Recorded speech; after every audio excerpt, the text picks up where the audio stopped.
Maria skidded to a stop and hit the jump pedals on her Grasshopper. The mech shot backward into the air over a small rock mound. The Orion that had been tracking her was caught off guard and continued moving in its original direction. Maria married her Conan 5-pack missile launcher to her Diplan heavy laser and depressed the firing stud. The Orion's right arm was bathed in steam as the vapor vaporized the plating along the upper half. The missile struck lower, rigging against the mech's right thigh. After her parting salvo, Maria rolled her mech mid-flight and landed with a confident thud, quickly resuming her run. Unholy Union, page 66 by Chris Husey. Counterattack Battlecore Anthology, Volume 5. The story of the Grasshopper is one of missed opportunities, unpredictability, and a steadfast commitment to the idea that if one laser is good, a bunch of lasers are even better. If there's a better truthism out there, I want it hunted down and shot with, well, a bunch of lasers. Originally conceived as an agile 70-ton stealth unit, the mech that would eventually become the Grasshopper missed out on participating in the Ameris Civil War due to both the inexorable march of interstellar events and the testing of various stealth systems which were plagued with problems. Finally, when production of a stripped-down GHR-5H Grasshopper began on Bryant, the Lantern Corporation had only a short amount of time to market the new battle mech before the inner sphere set itself on fire like a middle schooler holding a Roman candle. Instead of filling the ranks of the SLDF Royal units as originally planned, the first production run Grasshoppers were shipped to regular SLDF units stationed across settled space. As the Star League crumbled and Kerensky made his flight with the bulk of the Star League's military in tow, many of those Grasshoppers were absorbed into military units of the Great Houses. With the beginning of what would be known as the First Succession War, the noble Grasshopper would see service along all fronts. In a bit of a good news, bad news situation, reports from the field suggested that the Grasshopper was tremendously useful on the battlefields in a variety of roles due to its agility and unique energy-heavy loadout. While not a heavy hitter like the Warhammer or Marauder, the Grasshopper's armor and use of Leviathan Lifters jump jets allowed for unique tactics and encouraged battlefield commanders to think outside of standard doctrines. For example, in October of 2786, a pair of Grasshoppers from the 21st Centauri Lancers were working for House Liao and were tasked with flanking the enemy Free Worlds League force, not just to hit them from behind, but to use their jump jets to attack and then leap into the middle of the enemy formation, sowing chaos in their ranks. This bold, if foolhardy plan ended up working, and the 21st Centauri Lancers racked up another victory which continued to build their unit's reputation. Closer to Terra, the Lyran Arcturian Guards on Alpheka had the opportunity of meeting a raiding party working for the legendary periphery pirate Red Jack Ryan. Even though they were outnumbered by the raiding force, the guards held fast and dug into a defensive line around the site targeted by the pirates. Red Jack's battle mechs began their attack, and soon both sides were locked into a deadly running battle. Among the guards was a Grasshopper which unexpectedly leapt upon its jump jets for a death from above attack on one of Ryan's Warhammers. The attack was successful, and the Warhammer crashed to the ground with a destroyed cockpit. Shocked by the loss of such a heavy asset and the apparent agility of the guard Grasshopper, Ryan's forces retreated. While amusing, this anecdote does bring up an important aspect of the Grasshopper as we move into the Succession Wars. The key point was that while popular among those who had it, the number of Grasshoppers in service never reached the numbers of older designs like the Warhammer Archer and Marauder. That was both a blessing and a curse for the Grasshopper, which could occasionally surprise opposing forces with its agility. The drawback was that as the Succession Wars ground on, fewer and fewer Grasshoppers could be fielded, especially once the Bryant production lines were destroyed in 2843. Thankfully, the Grasshopper was so useful that it tended to be prioritized for repair over other battle mechs. It's due to this care that the aged and seasoned Grasshopper continued to serve in house militaries. But what made it so useful? Let's dig in and see what the hubbub was all about. Vincenzo fired, 5 lasers in all. The big centerline weapon chewed at the armor over her right thigh, but only 2 of the mediums hit. Both struck her in the left torso, eating at the armor there, but it held, barely. The PPCs pinged. Baya adjusted her aim, but a moment before she fired, the Grasshopper leapt into the air, its Leviathan lifter jump jets throwing it off the ground and toward her. She jerked the gunnery controls back, bringing the rifleman's arm barrels up. Her lips skinned back from her teeth in a sneer. The Bye-Bye Brigade, page 886, Shrapnel, Year 1, by Jason Schmetzer. Constructed from a Ming Z337 chassis wrapped around a Vox 280 Fusion engine, the GHR-5H Grasshopper hit a top speed of 64 km per hour. On its own, this was not remarkable for a 70-ton battle mech. However, the inclusion of the Leviathan lifter jump jets pushed the battle mech's movement profile up to 464, which did offer, as previously mentioned, the opportunity to surprise the uninitiated with what a LinkedIn account might describe as a flexible vertical integration strategy in a fast-paced work environment. Wrapped in a sleek 13 tons of standard Duralex plate armor, the Grasshopper was fairly well protected from incoming fire. This matched the protection on the Archer 2R, and it was 3 full tons more than the Warhammer 6R. The Guillotine 4L carried 12 tons, and the Noble Black Knight BL7 carried 11. So with all those in mind, I think we can definitely say that the Grasshopper was well armored. The max possible for a 70-tonner is 14 anyway, so how greedy can we be? As far as the armament goes, several different sources describe the 5H Grasshopper as being considered under-armored for its weight. While it might be technically true, I don't think in practice it feels that way. It may not have the Warhammer's PPCs, but it also doesn't have the Warhammer's heat problems thanks to the Grasshopper's 22 single heat sinks. A Diplan HD large laser set into the center torso was the largest weapon, though it was often outshined by its 4 Diplan M3 standard medium lasers spread across the side torsos and arms. Like with so many of the other Succession Wars mechs, the medium laser was the workhorse for damage production, and the 5H Grasshopper demonstrated it perfectly. Finally, a Conan S long-range missile 5 rack was added to the battle mech's head, and it was fed by a single ton of ammunition in the right torso. The addition of the LRM-5 was a contentious choice, as many were quick to point out that potential damage of 5 was at the cost of 3 tons of mass, including 1 ton of explosive ammunition in the right torso. While technically true that this isn't the most efficient use of weight, the launcher did give the Grasshopper at least the possibility of doing damage beyond that 15 hex max range of the large laser. Additionally, the various types of LRM ammunition available provided the Grasshopper some flexibility in its role as a forward fighter. Laying down smoke or even a 5-point minefield could be advantageous in the right situation. With an energy weapon loadout and jump jets, obviously heat was a concern. The included 22 single heat sinks went a long way to assuaging that trepidation. A full alpha strike while on the run left the Grasshopper 5H at 2+ into the red, which is entirely manageable as far as 3025 TRO battle mechs go. Leaping the full 4 hexes pushes that a little higher, but still below the threshold for negative modifiers for later shots. Holding off on just one of the medium lasers was enough to bring it all back down to 0. This meant that in addition to its tough armor and ability to leap upon plumes of plasma, the Grasshopper could consistently rain down fire on targets in decent chunks. All of it added up to a battle mech that could put up numbers and chew through enemies with very little downside risk. Even that 1 ton of LRM ammunition in the right torso was just 1 critical location out of 6 on that side. Thank you, heatsinks. You're my only hope. The Grasshopper stayed on course for the bridge, strafing the sides of the roads while the Whitworth held back, launching missiles at anything that moved.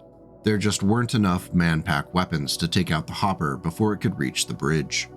Coming across a dead spotter, I picked up his tagger, staring at the slew of buttons on the side, hoping for any sort of obvious clue of what to press. I eventually gave up and just slapped my palm over a bunch of buttons, praying to Blake for good measure. I put the dot directly on the hopper, only 200 meters from the bridge now, pulled the trigger, and called over the comm for everyone to throw whatever we had left on him. All of the Guts, None of the Glory, by Nick Marsala. As previously mentioned, the distribution of the Grasshopper was widespread across the inner sphere, though in limited numbers that dwindled over time. It was due to these factors, along with the mech's inherent utility, that there weren't any serious efforts to create an official variant before the 3040s. One of these, the GHR-5N Grasshopper, was only a modest side grade which swapped the large laser and LRM-5 for a particle projection cannon in the right torso and a 5th medium laser added to the head. While this did boost the overall damage output for the mech, it also brought with it some heat issues. A full alpha strike on the run left the 5N at 5+ into the red, which immediately brought it into the first of the heat modifier penalties. It isn't atrocious thanks to the ability to rein in that medium laser use a bit, but I'm personally not a big fan of it. To me, the 5N just becomes one more laser boat heavy mech without the charm.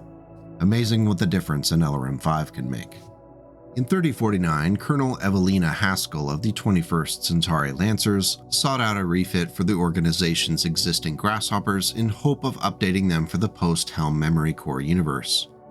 The resulting variant, designated the GHR-5J, was not as extensive a remodel as many other Helm redesigns because it couldn't mess too much with the internal bits. None of the basics were changed, from the 464 movement to the jump jets, and unfortunately the 22 single heatsinks remained both single and 22. Sign of the times, I guess. As far as the weaponry goes, the 5J fits the Helm Memory Core pattern of upgrading large lasers to the ER variety and converting missile packs into streak launchers.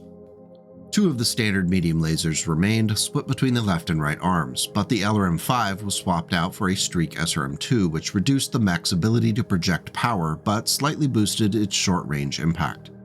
Finally, an anti-missile system was added to the right torso along with 1 ton of its ammunition in the left torso, to further improve the mech's survivability. Overall, the Grasshopper 5J is perhaps slightly more survivable, but the trade-offs are substantial. Without being able to upgrade to endosteel or take advantage of double heat sinks, the options for boosting the mech's capabilities were limited. One of the most glaring compounding issues was the second ton of SRM-2 ammunition in the right torso. While it could theoretically help the Grasshopper on an extended campaign, that's 100 shots of SRM-2 ammunition which are just waiting for a critical hit to light the mech up like a Griswold family Christmas. Without even case to keep the Mechwarrior alive, this completely defeats the purpose of having a zombie mech. A 5J Mechwarrior would be protecting his or her right side as if it were dipped in gold. To be blunt, there's too much explodey ammunition on my jumpy laser boat. One lively and notable Grasshopper battle report describes an encounter between the notorious periphery pirates Maria Morgraine and Red Jack Ryan on the planet Toland in November of 3028. Both pirates, former lovers, were each individually sent with their crews to the planet on a raid by Hendrik Grimm III of Oberon, who had done so under false pretenses of one eliminating the other. Before the scheme was discovered, Maria and Ryan battled it out in a fight between her in her Grasshopper and Ryan in his quick draw. In a very truncated fight, she ended up using her mech's lasers to slice the leg from the quick draw and send Ryan tumbling to the ground. Though clearly the battle wasn't an equal match and Red Jack Ryan never intended to fire back, it's still an interesting historical anecdote, and I love to see some non-traditional mechs show up in the lore. Plus, periphery pirates are a lot of fun. Maria pulled her Grasshopper to a stop. She took a moment to center her crosshairs on Ryan's quick draw. From this range, she could unleash everything she had and hit, especially if he continued to stand still. Maria's grip tightened on the joystick, her thumb hovering just above the firing stud. What seemed like an eternity passed before Ryan spoke again. "Look, Mar, if you're gonna kill me, do it to my face. You owe me that at least." "No, I don't." Maria pressed the firing stud, launching a full salvo. Unholy Union, page 67, by Chris Hussey. Hopping across to mid-clan invasion in the timeline, the Grasshopper C makes an appearance, but don't get your hopes up. It's not a clan refit or even a more substantive helm upgrade. In fact, it looks a lot like the 5J, except that it pulled the second ton of SRM ammunition, which probably is a good thing, and replaced it with a C3 slave computer. That's it. That's all that's different. I think I'd have personally designated this the GHR-5JB or something, but I don't make such decisions. I'm just the #1 BattleTech hip-hop country fusion artist on YouTube. In search of something more substantive for our noble Grasshopper, Historical Turning Points Luzerne has a record sheet for Hauptmann Reynolds Allen, who was the commanding officer of Allen's Animals Raiding Company during the Second Star League's plan to eradicate Clan Smoke Jaguar. They were a unit composed of volunteers from the 3rd Davion Guards and tasked with operating as a guerrilla unit during Operation Bird Dog. Gifted clan machinery and upgrades, Allen's Animals were successful in their mission until the Smoke Jaguar's 6th Striker Cluster hammered them into hiding. Reynolds' Grasshopper was modified with clan technology, and it's worth a look. At a glance, not much has changed on Reynolds' refit, but inside the long-awaited double heatsink does make its appearance. 18 of them, in fact. It allowed the installation of a collection of powerful clan extended-range lasers. 3 clan ER large lasers were added to the mech, 2 in the center torso and 1 in the head critical location. Right there, with just those, the heat sinks are sure to get a workout. Adding 4 clan ER medium lasers spread across the side torsos and arms boosted the damage output starting at 15 hexes, but also applied an additional 20 heat to the theoretical Alpha Strike shot, which I would definitely not recommend because doing so while on the run left the Reynolds variant at 22 plus heat into the red. Just as a reminder, that amount of heat would cause a shutdown on an 8+ roll, -4 movement points, and a +3 accuracy penalty on your next shot. Without any ammunition to cook off, an Alpha Strike wouldn't necessarily be fatal, but any incoming fire is likely going to be punishing as you're not moving and unable to fire back without compounding your issues. Luck does tend to favor the bold, so if that possible 58 damage is worth it, they go wild.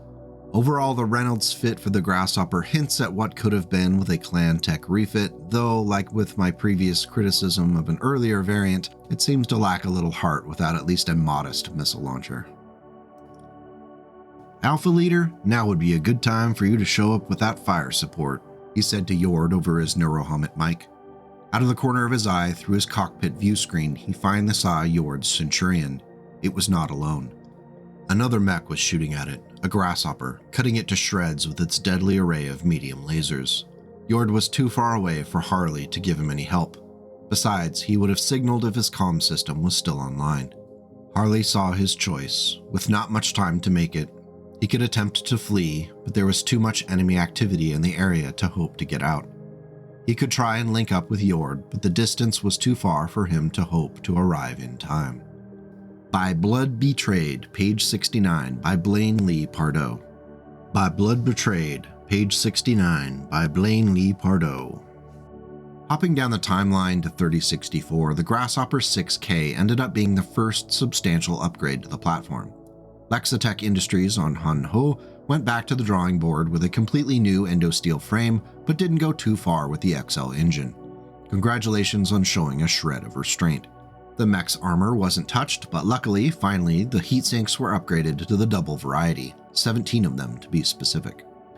It would end up needing them all, as close range with the center torso ER large laser could be joined by 5 medium pulse lasers spread across the side torsos and arms. To add SRM to injury, a Streak SRM-4 was also added to the head and fed by 1 ton of case-protected ammunition in the right torso. Finally, a C3 slave computer was added to the left torso. While able to technically participate in the fun at longer ranges, the Grasshopper 6K is definitely a mech that wants to get up close to unleash those deadly accurate medium pulse lasers. Pity the light mech that wanders anywhere near this thing while it's working. I'd sooner volunteer to hold the flashlight for my father while he tries to fix the kitchen sink. The intended victim cannot even wait out the heat generation, as firing all of the lasers, including the ER large, while on the run nets... Hey, Mini Frog, what's 4 × 5 + 12 + 2? Oh, okay, that's 0 heat. The Grasshopper 6K is heat neutral while on the run, so long as you don't fire the Streak SRM-4. While the laser damage only adds up to 38, the Amaris is in the details, as most of them can be relied upon for consistent damage each turn. Most mechs don't have enough armor on their rear to absorb turn after turn of medium pulse laser fire. Eventually, they're going to reach the gooey insides. If it's not immediately obvious, I think the 6K is great. Sure, it really needs to be very close to its target to be effective, but between the jump jets and the mech's armor, it's probably going to be able to get there. In what I can only assume was an attempt to get further into our good graces, the follow-up variant, the GHR-7K, also took advantage of endosteel and double heatsinks to increase the lethality of our friend the Grasshopper. The movement profile remained the same as well as the armor values, but the loadout was completely new. 2 snub-nosed PPCs were built into the side torsos. I've sung this weapon's praises before, so I'll keep it light. The primary draw for the snub-nosed PPC isn't the variable damage, but with the range bracketing that places the weapon's short range at up to 9 hexes distance. We may as well call it the pulse PPC, as the effect is practically the same.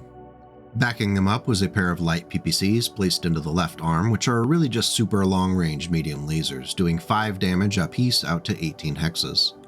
An ER medium laser boosts the damage of the 7K as it closes in on its target, and the whole time it does so, the mech is going to be fogging up sensor readings thanks to a Guardian ECM, making this our Operation Sneaky Sneak Grasshopper of the day. There was also a C3 slave computer added to the right torso.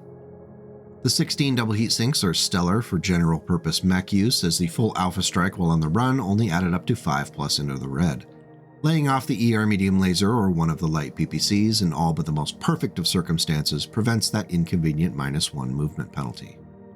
The mech's weapon mixture, along with its durability, plays well into the Grasshopper's theme, so I'm a big fan of the GHR-7K. It's definitely worth a look if you're playing up into the 3060s. Hoke spun, sliding in the mud to face a rebel Grasshopper. She speared the heavy mech with a blast from her PPC. Not wanting to risk a shutdown, she peppered the lanky mech with only one of her pulse lasers. The Grasshopper absorbed both hits and struck back with lasers and missiles. For several minutes, the two traded blows. Hoke scored a telling hit when her large lasers burned through the Grasshopper's right elbow. The enemy mech's forearm dropped into the thick black mud and lay there hissing as the cold goop evaporated against the hot metal of the laser wound, and the medium laser mounted in the wrist. The Dying Time, page 106 by Thomas S. Gressman. Before we leave the decade, there was a refit of the GHR-7K which gained notoriety thanks to a Mechwarrior, a Major Aaron Pollier, who survived the word of Blake's destruction of the New Avalon Institute of Science in December of 3068. Determined to bring the fight to the Blakeists, Pollier and other survivors of the New Avalon Cavaliers ran a guerrilla campaign within the ruins of New Avalon. The Grasshopper he ended up with was undergoing a refit and testing during the initial attack, and was quickly put to work throwing wrenches into the word of Blake's plans. The Gravedigger GHR-7K benefited from the installation of triple-strength armor, which could boost the mech's movement speed as well as physical attacks with the savvy management of the heat of the mech. 14 double heat sinks could keep the mech cool with general use, but as any savvy triple-strength armor fan will point out, sometimes hot's better. The 2 snub-nosed PPCs were left in the side torsos along with the light PPCs split between the arms. However, the C3 computer was yanked in favor of a swap to a pair of medium pulse lasers located in the center torso. The Guardian ECM remains, making the Gravedigger a nasty close-range brawler. Perfect for hunting down word of Blake horrors beyond human comprehension among the debris of a once great city. If you like the 7K, you'll probably really like the Gravedigger. I know I do. The Eadeh DMM commander, leading his jump-capable lance, touched off his Grasshopper's jump jets and sailed his 70-ton machine up and over the heads of the 2 lead battle mechs. A combined weight of 160 tons followed him, his lance cutting off not only the maelstroms from the bulk of their company, but a Challenger X MBT as well. Patriots and Tyrants, page 214 by Lauren L. Coleman. Leaping ahead to 3075, our next variant was a prototype Grasshopper design worked on at Ark Royal Mechworks, designated the GHR-7X. It was a very Lyran mech, as it featured some of their latest and greatest technology of the era. It benefited from the use of endosteel and a 280 light fusion engine, as well as 12 tons of improved jump jets, which pushed the movement profile of the mech up to 466. Additionally, they went ahead and added a 14th ton of armor to the mech. 13 double heat sinks were added to keep the mech cool, and in one of the more shocking and somewhat perplexing decisions, the cockpit was moved to be torso-mounted, creating a false head containing a medium pulse laser and a Bloodhound active probe. Don't ask me why they did this because it makes no sense to me beyond the modestly improved protection for the Mechwarrior inside. Unless of course your opponent has been trained to fire center of mass. How often does that happen? Besides the medium pulse laser, the only other weapons on the 7X were a pair of bombast lasers split between the arms. For the uninitiated, the bombast laser was a Lyran Alliance creation with the intent of creating a powerful new laser weapon. While marginally successful, it came at the cost of a delay in charging before firing, which made it less accurate at higher power settings. So while the Mechwarrior could use it to do between 7 and 12 damage, the higher damage brought with it a penalty to accuracy. Specifically the desired damage -7 rounded up. So if you wanted to do 12 damage, that's a +3 modifier to hit. For 9 damage, that's only a +2. While popular on Solaris due to the weapon's glowing effect while charging, the bombast laser was just one more battlefield distraction in one of the major reasons why I think the 7X is a miss. Apparently, the 7X project team, or whoever was in charge of signing off on the design, felt so as well, because when the Ark Royal Grasshopper went into production as the GHR-7P, it did not carry the bombast lasers. Finally produced in 3081, the Grasshopper 7P looked very much like the prototype, with endosteel, the improved jump jets, the light engine, and 13 double heatsinks. It's worth noting that the Lyran 7P variant was developed to counter the Draconis Combine's new production run 6 and 7Ks, proving once again the only way to defeat a Grasshopper is with a Grasshopper. Now go ahead and write that down. With 13.5 tons of standard armor and a torso-mounted cockpit, this new odd take on the Grasshopper sure is a sight. The two large X-pulse lasers split between the arms were its clear primary weapons. They were backed up by a trio of ER medium lasers distributed one into each arm and one in that semi-vestigial head assembly. Ark Royal slow-rolled the production of the 7P as its non-standard design elements were sure to give possible buyers pause. The two large X-pulse lasers were nice, but their 14 generated heat immediately taxed the 13 double heatsinks. Doing anything with the mech beyond running and firing those two lasers generated significant heat. Without the perk of triple strength Myomer, that can only cause issues for the 7P's Mechwarrior. Overall, I have trouble getting past the torso-mounted cockpit thing with the 7P. It really doesn't feel like it would be much fun to pilot. Sure, leaping 6 hexes is great, but what do you get when you get to the destination beyond hoping those X-pulse lasers hit true? Our last official variant of the day is the GXR-8K Grasshopper, and it's surprisingly the most recent at the production date of 3091. It was a return to form with the standard engine, the 464 movement profile, and a weapons loadout that's a callback to the original design. Its 13.5 tons of standard plate was decent, as well as the 16 double heatsinks, which get a workout. The primary weaponry consisted of an ER large laser located in the center torso, quickly backed up at a similar range profile by 4 light PPCs scattered across the arms and side torsos. Finally, perhaps the most welcomed was the LRM-5, which retook its rightful place in the head critical location and was fed by 1 ton of ammunition, this time protected by a hefty case too. A full alpha strike while on the run put the 8K at 4+ into the red, which is manageable, and the inclusion of Case 2 might have addressed the ammo issue, but critics would surely point out that that makes the LRM-5 a 4-ton investment. To those critics, I say, cope and seethe, LRM haters, cope and seethe. While obviously not a min-maxed loadout, I like the 8K and I think it represents the Grasshopper brand well. The only serious downside for the build are the minimum ranges for the LRM launcher and the light PPCs, leaving only the ER large laser available at 3 hexes and closer. For a mech that traditionally wants to get in close, that could be a deal breaker for those who are considering the 8K for their next mech purchase. Both mechs fell, but the Dragon got back up. Laser and autocannon fire blasted armor over the Marauder's heart. A klaxon blared to life as one of the lasers nicked the reactor shielding. Becker slammed the throttle forward and fired again at the Grasshopper. Both PPCs drilled the mech's torso armor but failed to penetrate. The Marauder's long-legged gait ate off the meters between them. The Grasshopper's jock shook the PPC impacts off and set the mech's feet to receive him. The impact of the 75 tons of Marauder striking 70 tons of Grasshopper knocked Becker into the dark quiet of nothingness. Operational Turning Points, Death to Mercenaries, page 2, by Jason Schmetzer. For the totally non-canon and unofficial Mechfrog variant for our noble Grasshopper, I decided to dip into the clan technology a bit to build a nasty close-range brawler. It takes advantage of Inner Sphere Endosteel, the standard engine, and the usual 4 jump jets to maintain that 464 movement profile. The 16 double heatsinks are also Inner Sphere tech to keep costs down. 13.5 tons of standard armor keeps the mech brawling viable. The shenanigans start with the use of a clan large pulse laser in the center torso to honor the original build.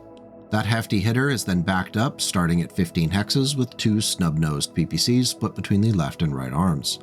Finally, true to form, a missile launcher is called for, so I added a clan SRM-4 to the open head critical location, and it is fed by 1 ton of ammunition in the right torso, protected by Clan Tech Case 2. While the total possible laser and PPC damage is just 30, their accuracy and the fact that it's 3 10 damage chunks at close range has to factor into calculations. The SRM-4 is frosting on an otherwise fun energy weapon cake. With the mech's 16 double heat sinks, it can fire all 3 lasers while on the run and remain heat neutral. Jumping or adding in the SRM-4 pushes that number up, but not beyond the skills of basic heat management. Overall, I think the Grasshopper 1MF would be a blast to play, and it would showcase the utility of those snub-nosed PPCs as well. If you want to give it a try, I've included the PDF record sheet for it in a Dropbox link in the video notes below.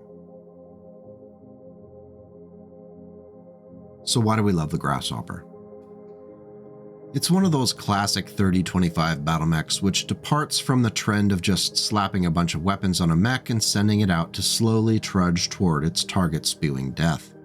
It has a niche use, but that niche is an expansive one. Being able to bring the jump jets into play at the 70-ton mass point does add an element of unpredictability to a place in the timeline when many of the mechs were much slower and had a plodding nature. Obviously, as the timeline progresses, a 464 movement profile for a 70-ton mech struggles to keep up, largely due to XL and later light fusion engines.